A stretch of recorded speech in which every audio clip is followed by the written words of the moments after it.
fighting behemoth ocean battleships. Your adrenaline's just pumped to the max. Battling speed demon alpha predators. Oh my God, look at this huge fin. I thought it was a whale. Stalking venomous hidden hunters. It's almost like stepping on a venomous mousetrap, like springing a booby trap. And the ultimate showdown, Whopper versus U.S. President. How is fishing like politics? It's not, I suppose you might say the day you win an election, it's like catching a 135-pound tarpon. For science, sport, and food, it's the most extreme encounters in our eternal quest for hooked monster fish.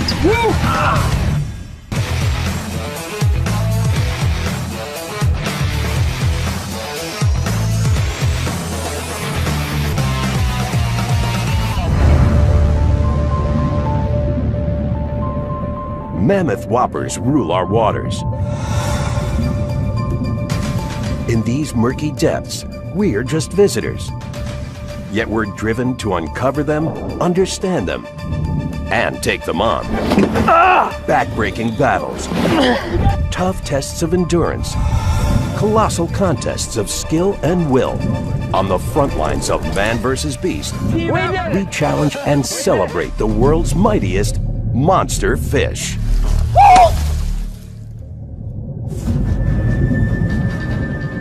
In the world of whoppers, they're a killer combo. Part fearsome hunter, part turbocharged torpedo. The Mako shark. It's really the speed demon of the ocean. These powerful double threats are the fastest sharks on Earth, with speeds exceeding 48 kilometers an hour. No other shark combines such breakneck speed with such fierce killing power. It all makes the Mako one of the ocean's most ferocious and deadly predators. And it's not simply the fact that it can get fast, it gets fast quickly. It's the acceleration that really doesn't compare to any other shark species. Just that burst from a gliding maybe 4 or 5 miles an hour to 20, shoo, before you can see it. It just leaves a trail of bubbles. And fast-moving Makos reach titanic sizes. Record setters have weighed nearly 700 kilos, while many more top the scales at over 450 kilos. To carry such mammoth girth, their cartilage-based bodies can stretch over 3.5 meters, and strong sickle-shaped tails power their mass like missiles. It's almost like kicking in the turbo on a high-performance sports car or a motorcycle. The Mako shark is pretty much from here to there to its prey item in just a moment, a few flicks of that well-designed tail. Though violent attacks on people are rare, when provoked or threatened, Makos will strike. Experienced anglers know, tangle with a Mako, it's at your own risk. They are the king of the ocean. They rule. They're not afraid of anyone, and they are tenacious. July 15th, 2006. A Mako shark fishing tournament in the Channel Islands off the coast of Southern California. Avid angler Marilyn Stevens and a seasoned crew set out hoping to catch the day's winning whopper.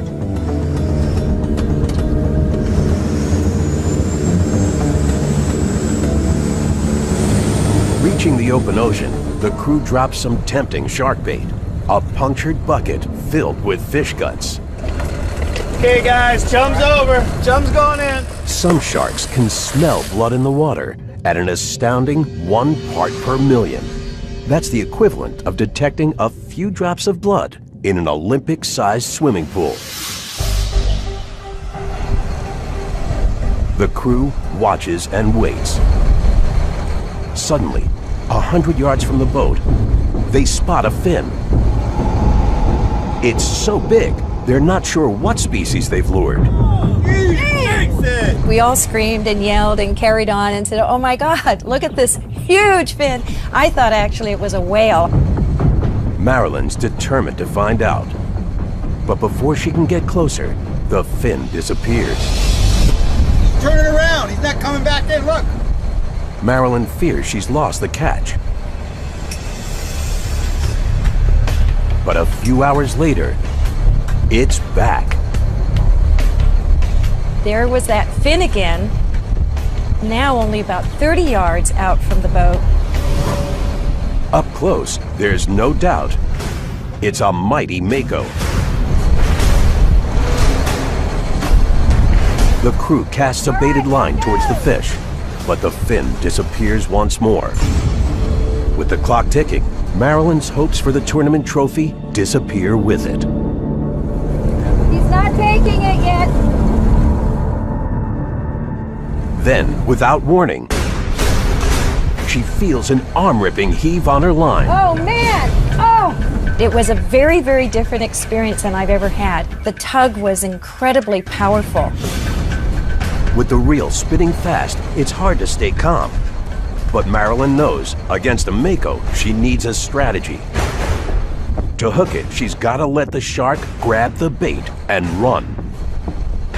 I kept thinking was be careful, be careful, be careful, because if I don't hook it, if he doesn't take the bait, if I don't set it correctly, I'm going to miss this one glorious opportunity. The angler yanks the fishing line in several strong bursts, gripping the rod with both hands. At last, Marilyn's done it. He's off here! The mako's hooked. Now she has to hang on to a wild Go in beast. sideways. That's it. Step over. Okay, you got it. You got The it. mako sails above the water, doing flips. As soon as I set that hook, he just came leaping out of the ocean, did that backflip, did it twice, and that was spectacular. Oh my God! Oh my God! Then, Marilyn's worst fear. The hunted becomes the hunter. The mako changes direction, headed straight towards the boat. Johnny, he's charging the boat! Let's move it! Hit it! Mako shark are fast, and they have been known to actually jump in boats. And so whenever you have a Mako shark charging at the boat and literally, coming towards you, that is a major concern. Hit it! Hit it! Reacting fast, the crew tries to keep the boat ahead of the shark. But the speeding mako has its own plan. Immediately, it hits the surface and starts rolling on the line, spinning like a top. My God, I've never seen a Mako do that before. That was a very, very dangerous part of the capture because they'll do that in an effort to try and break the line. Johnny, he's going out! We need to back down! That's Go, go, go, go, go, go! To give the line some slack, the crew backs up. But the rolling mako suddenly dives under. Fish and boat are locked in a battle of wills. it! He's taking line, I'm trying to get some line back. He's taking more line, I'm trying to take line back. And there's a tug of war going on at that point. That's it! Good! The tug of war rages for a grueling 2 hours. Marilyn's worn out and worried she's losing the catch. Good job, Marilyn. Good job. Then, with a muscle-burning pull, she gets enough line to pull the mako up, holding it at the surface. It's titanic, even bigger than anyone expected. Oh my God, that is a big Mako. We knew it was the largest Mako shark we had ever found. It's scary to see that size of a fish that close to you with his mouth wide open. I would say that there was definitely a fear factor there. It's a daunting challenge. To reel a snapping shark to a boat takes courage and skill. Hey guys, I got leader. I got leader. Come on, guys. Come on, guys. Gas ready. Moving fast, the team pulls the shark in. Come on. Get it, hit it. Oh, Rope tying its tail and snout. At last, after putting their tournament fishing skills to the ultimate test, they've got the Whopper Mako caught. we got it. We got it.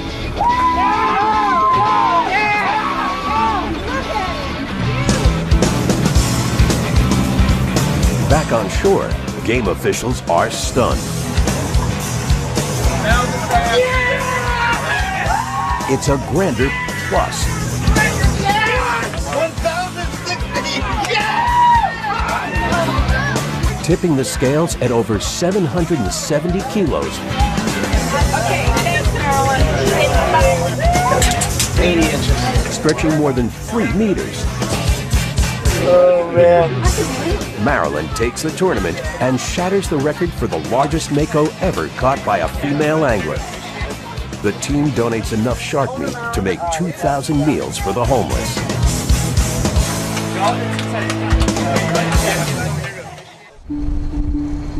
But today, as a species, makos face growing threats.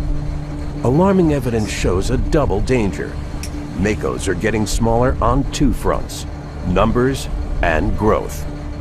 Smaller sizes and populations are driving biologists to investigate. Many believe one of the gravest threats to the makos comes down to a lethal element: mercury. We find that mercury levels, the atmospheric mercury that falls into the ocean and again works its way up the food chain to these top predators like the mako shark, mercury levels are building in their tissues. Frequently, the bigger the fish, the higher the mercury level.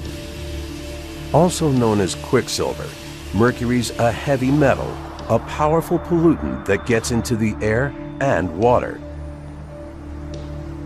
Big fish like makos live long, eating a steady diet of mercury-carrying prey. Over time, the whopper fish becomes dangerously unhealthy, stunted, and toxic. Worldwide efforts to clean up mercury are helping, monitoring metal manufacturing and curbing mercury-based products, all giving monster fish like the mako a chance to reach truly monster proportions.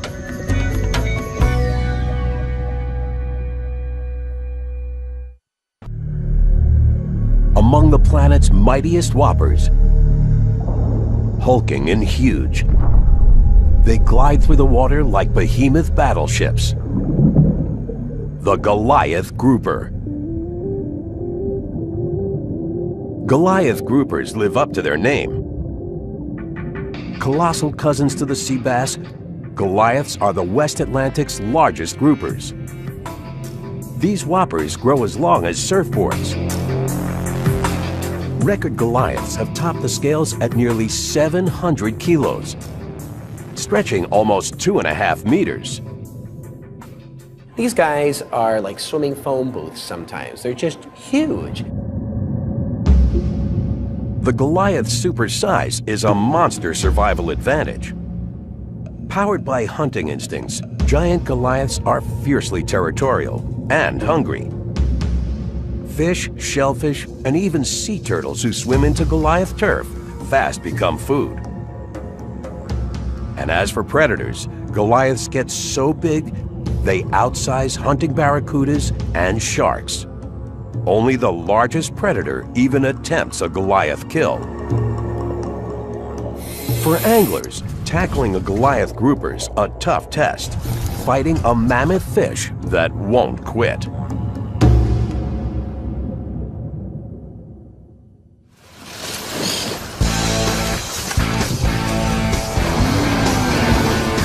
December 11, 2004. Fishing mecca, San Carlos Bay, Florida.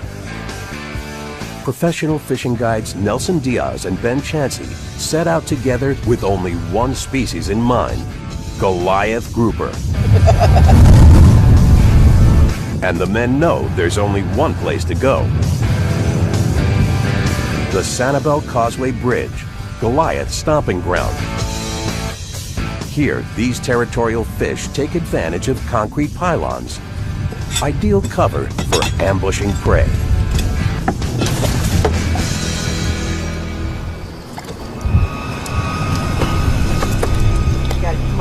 Soon after the bait hits the water, the angler feels a tug so powerful, it almost pulls him overboard. Nelson's convinced only a Goliath can pull so hard, so fast. When you first get the hit, it's just a pull. It breaks, it's really, your body is just going like, I can't do this anymore. You know, you're just stressed out. Anchoring his feet against the railing, bearing down on the rod, Nelson tries to stay put, but he's losing ground fast. Come on, Cap. Come on, Cap. Come on, you can do it. You can do it. Something's gonna break. You're gonna get pulled into the water. Don't let it get over there. Stop. The angler pulls on the reel hard as he can. The Goliath won't budge. It's a risky situation. Any moment, the line could snap from rubbing against the ragged concrete block. You have to get the fish out. If you don't get the fish out of the structure, they're gonna break you off. Nelson refuses to quit. He's convinced he just has to get the boat and the fish further away from the bridge. But as the anglers navigate past the pylons, the strategy to lure the fish from its hiding place works too well. The Goliath follows them and keeps going, swimming all the way under the boat. Now, to stay hooked, Nelson has to do fishing gymnastics. As the line strains under the whopper's weight, the fisherman gathers his strength and gives a yank. It takes an epic struggle, but he's got it. Nelson pulls the Goliath to the surface. It's huge.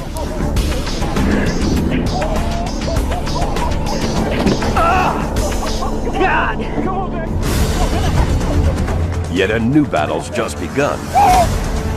The fishermen want to measure the monster specimen alive, but the monster has no intention of giving in.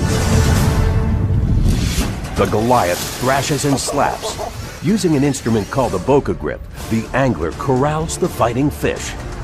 Nelson grabs hold of a fleshy lip. I just grabbed his lip, and it was really like, that was his lip. And it was like grabbing like a big 2x4 or something. Pulling the grouper into the boat at last. And once we slid him in the boat, you could actually really see how big he was. It was amazing. The measurements are jaw-dropping. Over 2 meters long and nearly 2 meters around, plus an estimated 300 kilos. Before releasing it back into the water, home video footage captures the catch of a career. Just couldn't wait to get pictures, and because that was my biggest fish, I ever caught there. Here she goes. Yet this supersized species is fighting for its survival. Goliath groupers are considered critically endangered. What does such a dangerous designation mean? For an animal to change its status, we can look at population density. So not just simply the number of animals, but their distribution. Before extinction, there are 4 alarming rungs on the preservation ladder. International organizations calculate factors like total population, rates of decline, and habitat threats. Once a species is in trouble, it graduates from near threatened to vulnerable, from vulnerable to endangered, and then to the worst scenario, critically endangered. Efforts like fishing bans to save the Goliath have helped the species start to rebound. The ultimate goal? Goliaths reaching the bottom rung of conservation, least concern. Among the world's biggest monster fish, some are more than just huge. They're lethal. These masters of camouflage can kill with the flick of a whip. The stingray. You may not even see it there. And if you do see it, probably the last thing you're going to think is this animal's going to be dangerous. And then bam, you've been popped, just like that. Stingrays are a gargantuan group. 70 ray species inhabit the planet. Diverse ray species may be members of different fish families, but many share classic ray traits. And among them all, the biggest whoppers are the manta rays. weighing nearly 1,400 kilos with wingspans long as 9 meters. And mantas aren't the only monsters. Short-tailed rays can easily weigh over 300 kilos. And with a nearly 2-meter length, their total surface area can add up to 4 square meters. Big as an office cubicle.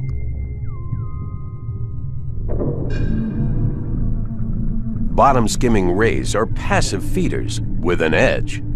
Some rays filter plankton and small fish, shellfish or krill into their downturned jaws. But when they want more, they can turn their mouths into vacuum cleaners, sucking up prey hidden under the sand. Rays can also keep their heads and bodies virtually buried in sand without suffocating. They feed off the bottom, but they actually breathe through the top. 2 big holes on the top of their body. Sort of our nostrils went right around to the back of our head so that we can inhale through, there and blow it out through our mouth. And when threatened, with the flick of a tail whip, a stingray becomes an assassin. Jagged tail barbs connect to a venom gland near the base of the spine. As the tail makes contact, the barb embeds or shreds the unlucky victim, causing searing pain or worse, piercing arteries, even bone, causing toxic shock and sometimes death. It's almost like a combination of having a whip on the back that you can, kind of like Zorro, you could crack it at your enemies like that, but the tip of it actually is safe. It all adds up to a powerful monster fish. For fishermen who take them on, a whopper stingray is a tough test of strength. The smallest stingray in the world will give you one heck of a fight when you're trying to pull something through the water that's shaped like an airplane.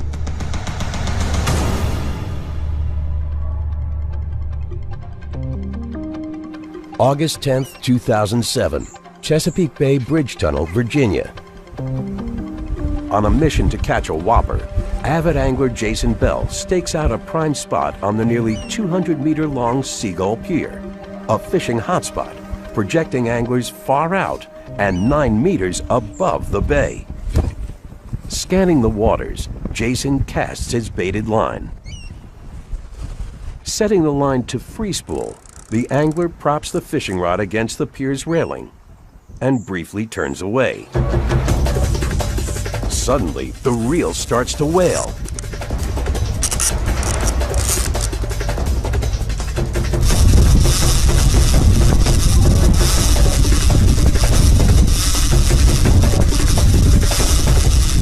Gripping the rod tight as he can, Jason's never felt a drag this strong.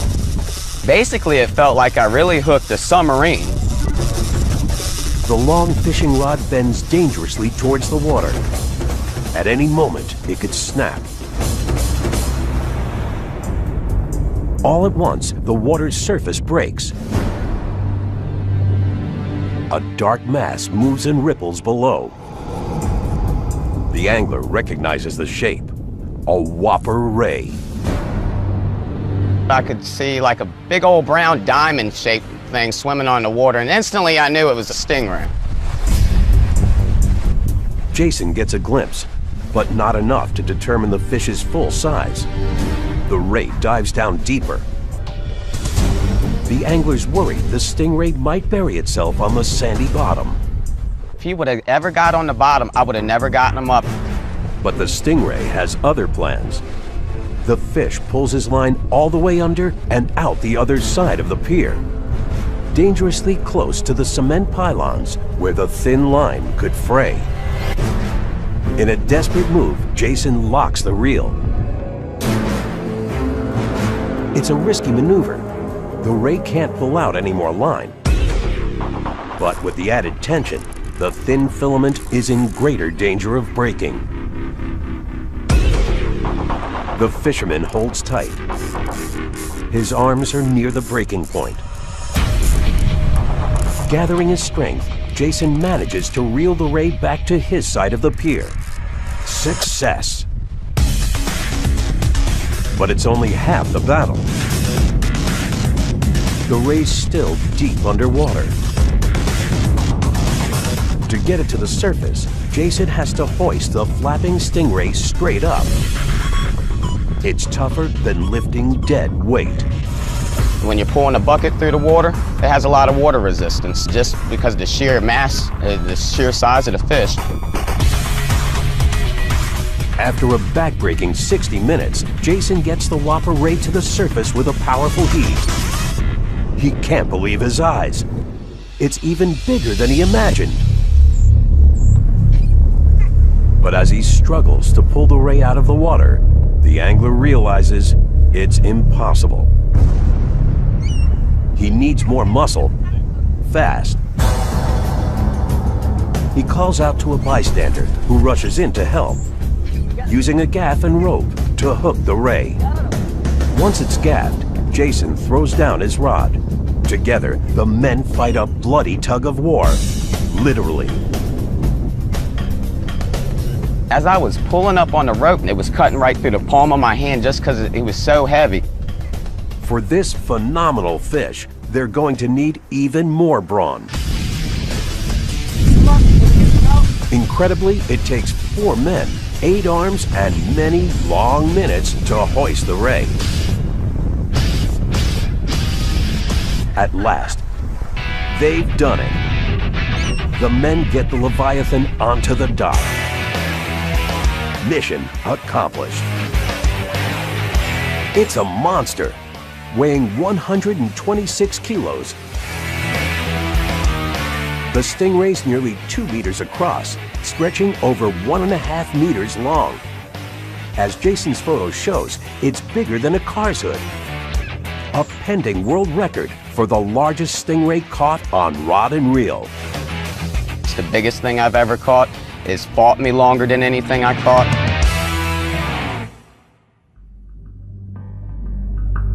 Around the world, stingrays are often feared. Yet ironically, in the future, the same toxic trait that makes these fish so frightening may become their greatest asset to species protection: their venom. Stingray venom may have healing powers. Crossing the line from poison to potion may come down to quality versus quantity. Too much stingray venom can cause muscle contractions and seizures. But in the right doses, new research tests if the same poisonous protein can be used to treat serious illness. From dangerous to life-saving, further proof of the importance of protecting big fish like mighty, remarkable rays.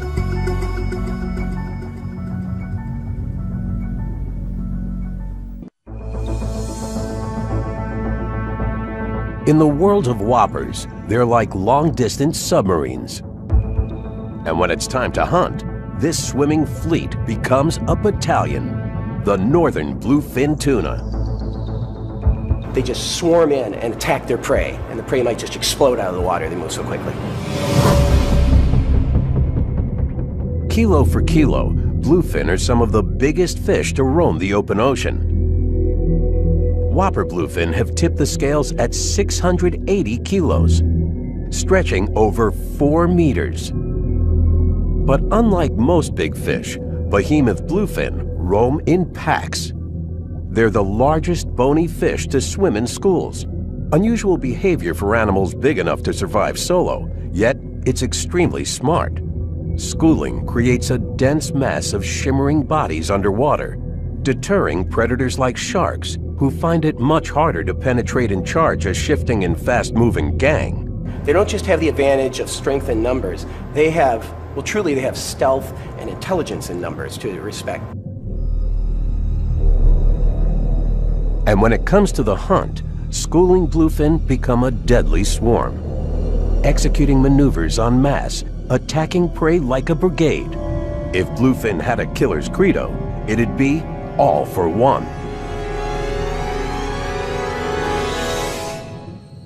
They're really about the only schooling fish we know of that works cooperatively. They corral around almost like a football team. They all have a role to play, but they're all working towards the same goal, and that goal is getting dinner. For anglers, chasing down these schooling hunters can push even a pro to the edge of endurance. Once a bluefin tuna is actually on the line, look out, you're looking for quite a fight.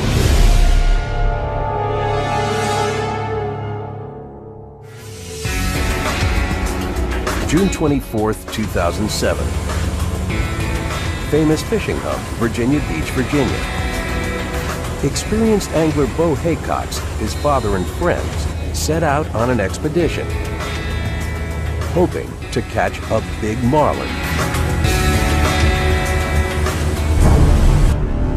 Soon after dropping their lines, they spot a commotion on the port side. A whopping splash. There he is! Fish on! Fish on! The anglers realize it's a double whammy. Got it! All right, come on, try. Simultaneously, two rods, Bo's and his father Rick's, bend down with a powerful tug. Each man's hooked a monster fish. There he is! Two rods just came down. Bam! At that moment, Rick's line suddenly breaks off in a snap. He's lost his whopper catch. Bo's determined not to lose his. What started as a two-man fight is now down to one. For maximum leverage, Bo quickly climbs into the fishing chair. His reel is screaming. By now, the fish has taken out so much line, Bo only has about 90 meters left. It's super-sized and strong. Let's go and get it! Let's go and get We it! knew it was a huge fish. It was probably about 300 yards away, so we didn't know quite what we had. One thing Bo does know, landing this fighting fish will take all the strength he's got. And there's nothing I could do but just hold on and let him go. The exhausting tug of war wears on. Bo bucks and strains in the fishing chair. Father Rick has a trick to make it easier for his son. He pours liquid soap onto the seat, allowing Bo to slide without getting stuck. You almost got him, you almost got him. Hang in there. But Bo's fish shows no sign of letting up. Hang in there. The angler's body's aching, yet he hangs on for an incredible 3 hours. All right, you want some water? Neither man nor beast is willing to give up. I didn't want to fight him anymore, but I wanted to get the fish. Bo's stamina's at the breaking point. He tries any strategy to increase pressure on his line. He puts a glove on his hand to clutch the reel without cutting his flesh. It's a battle, and it's you against the fish, and you want to win. Of course, he wants to win too. Then, after 4 back-breaking hours, Bo's determination pays off. There it is! Oh! The fish surfaces in a rush. Get ready! It's no marlin. It's a bluefin tuna. The biggest he's ever reeled in. Yeah, pretty work, buddy! When he came up to the surface, I mean, I think all of us were like, oh my gosh, this is a big fish. Yeah, that's a big bluefin there! It takes all hands on deck to hoist the whopper on board. At last, they've got it. That's great, we got it. Got it? Bro, this might be a new state record. Examining the tuna, they think it might be a record catch. The skipper grabs the radio and calls friends ashore, sharing the news. They've got a monster. Ended up being, they said, you got over 100-inch fish, you got it. Great work, bro, good job!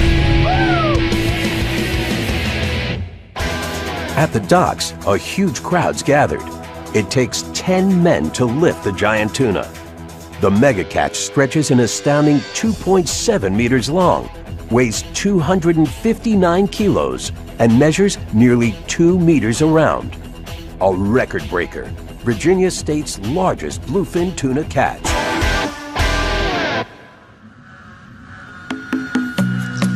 But what future do bluefin face? Around the world, commercial fishing and pollution are threatening bluefin survival. One solution may come down to a groundbreaking idea: turning this wild species into a healthy, sustainable crop.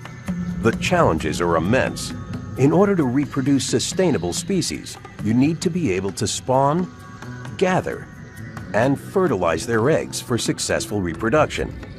But wild bluefin are considered extremely difficult to tame and breed.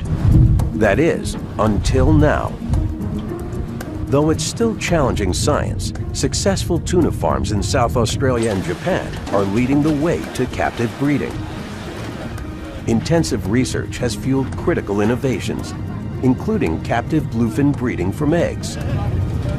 Scientists have safely captured wild bluefin and set up closely monitored sea cages that allow them to induce spawning, even creating usable eggs that may hatch under man-made conditions. All part of protecting this endangered monster fish.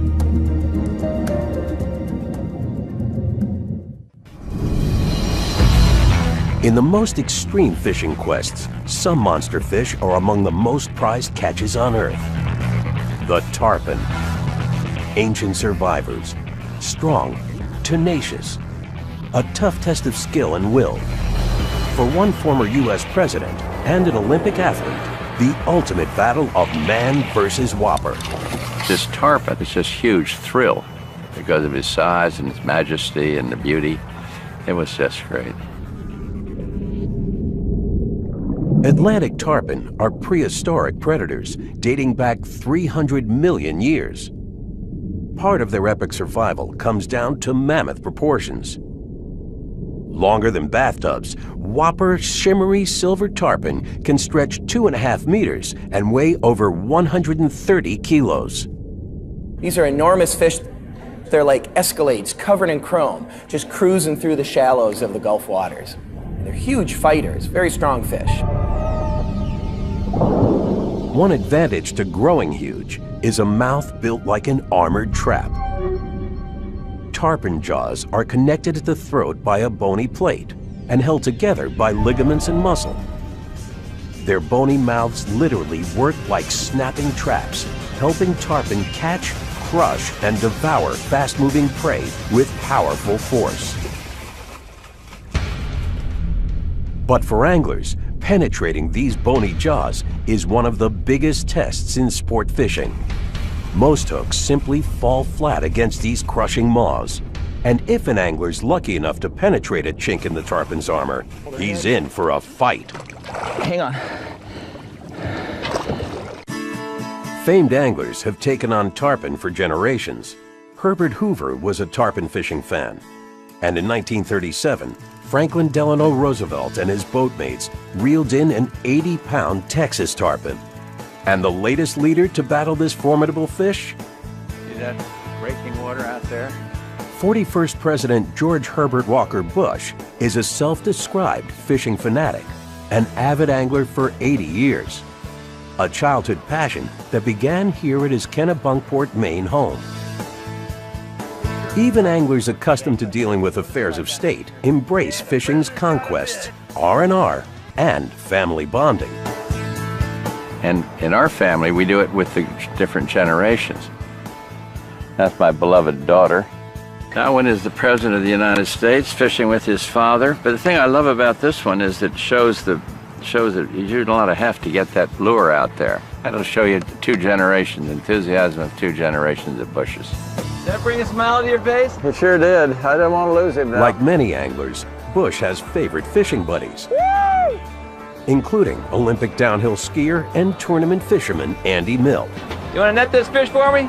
If I lose it, don't blame the net man. Together, they're veterans of adventure fishing around the world. I got it. I'll bring him over to you. Bring it around. Here we are in the Arctic Circle in frigid waters. Everybody's got hypothermia, ready to go in after about 5 hours, and President Bush is still out there in his waist-deep water, casting a fly, determined to catch an Arctic char. The President's got a fish. The President's got a fish. Oh, how fun is this? Glad to be of service. Call on me if you need me. April 19th, 2008, the Florida Keys. I think we're going to do very, very well. President Bush, Andy Mill, and boat captain George Wood set out for a tarpon fishing expedition, prepping their rods and bracing themselves for the fish's unique challenges. True to They his don't bite mission, that much. Bush insists on using fly gear. I know it can be done, fellas. Sometimes you can throw right at them and they won't touch it. There you go. The anglers drop their baited lines, scanning the waters, looking for any movement. Come on, little crab. The former president is battling an additional challenge. An injury. A recent back sprain keeps him seated. On board, buddy Andy Mill hides his concern. There you go. Beautiful. In the back of my mind, I'm thinking, you know, it's hard for him to stand up on the deck of a boat. You're rocking in the water. You can't cast too far. And the visibility, you got to be able to pick up and see these fish. And that's getting more and more difficult for him. But Bush is determined to land a monster. Suddenly, there's turmoil in the water. Churning, changing tides, bringing in big fish. And the tide switched, and all of a sudden the fish started appearing. And we knew, you know, the bombs were going to go off. And sure enough, here come the fish. Look at that, Andy. The men cast their rods into the fray. Captain, what is it? It's a whale. The skipper feels a sharp tug on his line. What the heck is that? Fish on! The captain passes his reel to Andy Mill, who promptly passes it to the seated President Bush, There you go, George. handing over what's about to become a titanic tug of war. The fish grabs hold of the bait and starts jumping. When agitated, tarpon can propel themselves several feet out of the water. And then he jumps sky high. First of several jumps. He's got a hard mouth and he took it. We got him well hooked. And so it was just keeping a strain on him. Seeing the tarpon fly through the air, everyone realizes it's a whopper. But I couldn't hardly believe it. But then I was worried about keeping him on the line, keeping him hooked, and not letting him break away. You know, I don't think he realized how big this fish was until we got up. And I think way down inside, he might have been a little bit intimidated. It takes tremendous strength to keep the bucking tarpon on the line. As the fight wears on, President Bush struggles through his injury, hoping the catch isn't literally backbreaking. More than once, he fears he's lost the tarpon. Don't snap the line. We'll pull this one in together. He keeps his eyes fixed on the whopper fish, cutting deep through the water, refusing to give up. And I thought I'd listen, but we fought him for 45 minutes. But it seemed like an hour. But soon, the tarpon begins to tire. Coming up for air in a second. The former president marshals the last of his strength and yanks back hard as he can on his line. All at once, he's got it. The fish surfaces at the edge of the boat. It's a super specimen.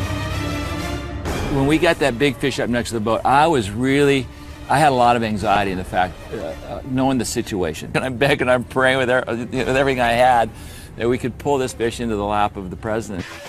Now the real challenge, getting the whopper on board for a quick photo and a safe catch and release.